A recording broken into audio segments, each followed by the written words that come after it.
been trying to read this all day long. This is going to be my final attempt. I'm going to read it out loud. Not my final attempt. Hopefully this is my final attempt and I successfully execute on reading this. It's just right here. It's like it's one long paragraph.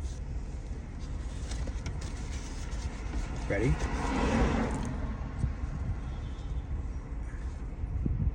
I'm reading you this from the town of Colma, by the way, which is a necropolis. A necropolis. Necropolis.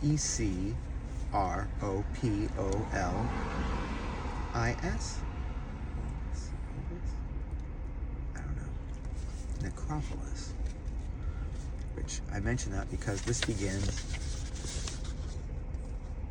Final Serenity. Can you read that? Final Serenity. Final Serenity. A newspaper obituary for a businessman once contained the words, "The breadth of his conscience vied with the kindness of his heart."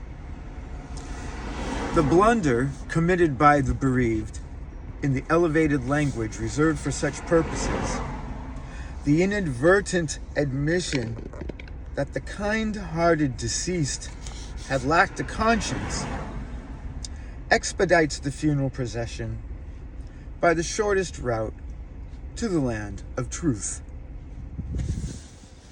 If a man of advanced years is praised for his exceptional serenity, his life can be assumed to comprise a succession of infamies. He has rid himself of the habit of getting excited. Breadth of conscience is passed off as magnanimity, all forgiving, because all too understanding. The quid pro quo between one's own guilt and that of others is resolved in favor of whoever has come off best. After so long a life, one quite loses the capacity to distinguish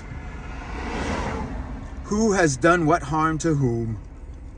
In the abstract conception of universal wrong, all concrete responsibility vanishes.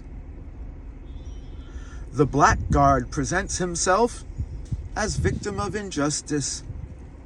If only you knew, young man, what life is like.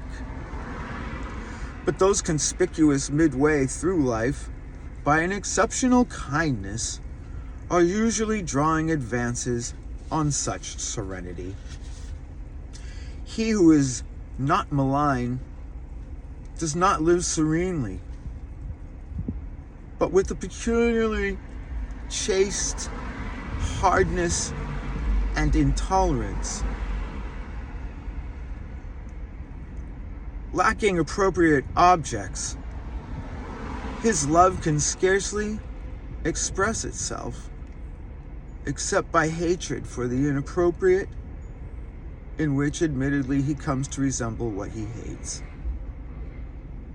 The bourgeois, however, is tolerant.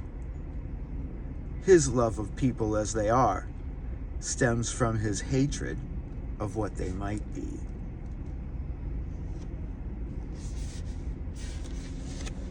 Theodor Adorno, from his Minima Moralia, Reflections from Damaged Life. Reflections from Damaged Life. It's just like looking in a mirror. Like looking in a mirror. Like looking in a mirror. Hey, anybody know a good upholsterer? Huh? Hey, you know a good upholsterer? Prince. We need upholstery services. It didn't used to be like that. It was this guy's fault. This guy right here. It was this guy. He's the reason that the seats are like that. Oi! What are you gonna do though? Look at his face. Look at his face, ladies and germs. Oh, he's tormenting a dog on camera. Oh my God. Get the ASPCA on me next day. Why not? Hey, boyos.